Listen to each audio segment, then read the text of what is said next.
By the late Eastern Han Dynasty, more than 400 years had passed since Qin Shi Huang, China's first emperor, brought the country together under a single empire. On the surface, the Han Empire still appeared powerful. Luoyang, the imperial capital, was prosperous. The empire's population numbered in the tens of millions. Its territory was vast, and merchants and travelers moved constantly across its roads. But beneath this image of stability, a great collapse had already begun. There is an old Chinese saying, "When the realm has long been divided, it must unite. When it has long been united, it must divide." For people living in peaceful times, this sounds like a pattern of history. But for ordinary people caught in an age of war and chaos, survival itself became the only goal.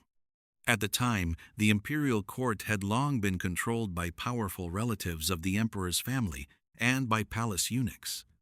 These groups often lacked the ability to govern effectively, but they were skilled in political struggle. They relied on young emperors to secure their own positions, while gradually losing control over the problems beyond the palace walls. Meanwhile, powerful local families took the opportunity to expand their influence, seizing and absorbing large amounts of land. Farmers who lost their land were reduced to tenant farmers or became refugees. In that era, losing land meant losing the most basic protection needed to survive. And just as society was already falling out of balance, natural disasters came one after another. Droughts, floods, and locust plagues struck repeatedly. Yet the imperial government continued to impose heavy taxes, offering no real relief. Under these combined pressures, the Han Dynasty gradually lost its role as a protector of the people. To many, it was no longer a symbol of order. It had become something closer to a crushing burden. Against this background, a man named Zhang appeared. Together with his two younger brothers, Zhang Liang and Zhang Bao, he founded what later became known as the Way of Great Peace, or Taiping Dao. Zhang Jue was originally a scholar. One day, while gathering medicinal herbs in the mountains, he encountered a mysterious old man who gave him a strange book called The Essential Arts of Great Peace.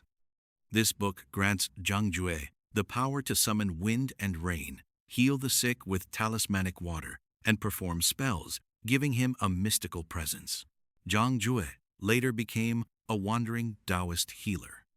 In the society of that time, his role was something like a combination of doctor and religious teacher. He treated illnesses, but he also spread belief. He traveled through the countryside, using talisman water to heal the sick. In an age without a proper medical system, this kind of healing was not unfamiliar to ordinary people. But Zhang Jue's message went beyond healing. Zhang Jue put forward a famous slogan in Chinese history: "The azure heaven is dead, the yellow heaven shall rise." In the context of the time, this was not only a political declaration, it was also a spiritual turning point. Its message was simple: the old order had failed, and a new world had to be built. For ordinary people who had lived for years under famine, heavy taxes, and local unrest, this slogan carried powerful meaning. When the imperial court could no longer protect the people, they began to search for something else to rely on. If the system could not change reality, then perhaps reality itself had to be changed. Within just a few years, this belief spread rapidly. Supporters of the Way of Great Peace appeared across many regions, reportedly growing to hundreds of thousands. What had once been a scattered popular movement was becoming a force powerful enough to shake the empire.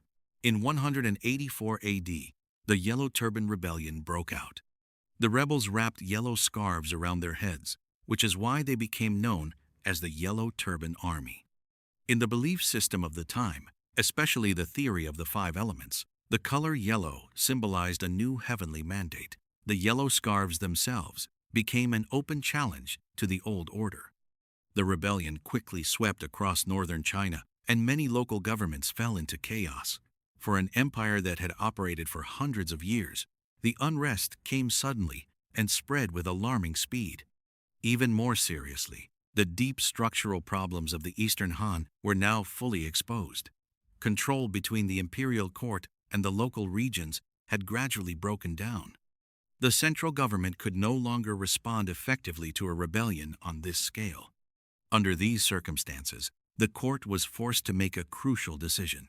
It allowed local officials and powerful local clans to raise their own troops in order to suppress the rebellion.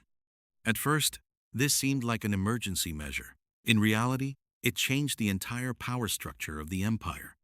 Military power, which had once been concentrated in the central government, now began to move into the hands of local elites and regional officials. The original goal was for local officials to restore order. But the problem was that these same officials were not only enforcers of order, they were also participants in the struggle for power and resources. They realized something far more practical. When there was no higher authority strong enough to restrain them, ability itself became a new source of power. Rather than simply helping those at the top preserve the old order, it made more sense to ride the wave of change and become the ones who made the rules. Cao Cao began to rise.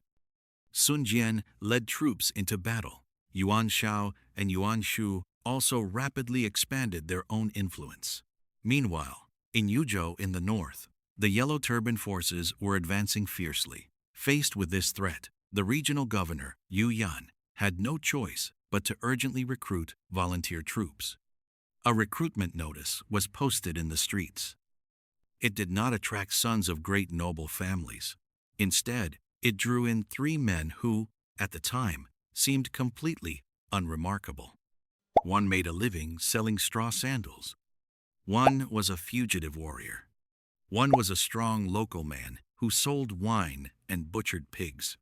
At that moment, they did not yet know that their names would be remembered for 1,000 years. The empire that had lasted for 400 years would come to an end in their generation. From this point on, the age of chaos truly began, and the story of the 3 kingdoms finally opened its curtain.